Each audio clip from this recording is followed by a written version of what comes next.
sisi na Watanzania tumeketi kwa amani, sisi Watanzania tumeketi kwa upendo, sisi na siasa ya Tanzania watu wenyewe, siasa ya Kenya sisi watu wenyewe.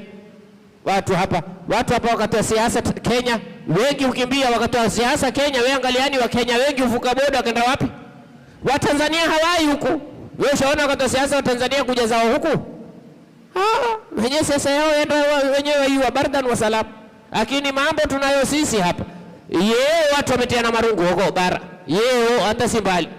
Na kila siku kuna uchaguzi mdogo tu kumetiana marungu kweli. Nyinyi mtetee haki za huku. Kwani huku watu wewe na kama sisi tuko Brunei hakuna dhulumi wao huku. Dhulma zimejaa. Ati wao ndio kutetea haki. Huku dhulma zimejaa.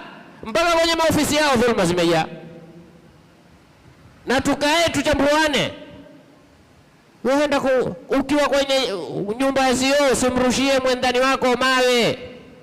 Wewe ukianza kwenye nyumba ya zio utakumrushia mwenzako mawe. Akikurushia wewe utayaweza? Chote neno kuvundia zio.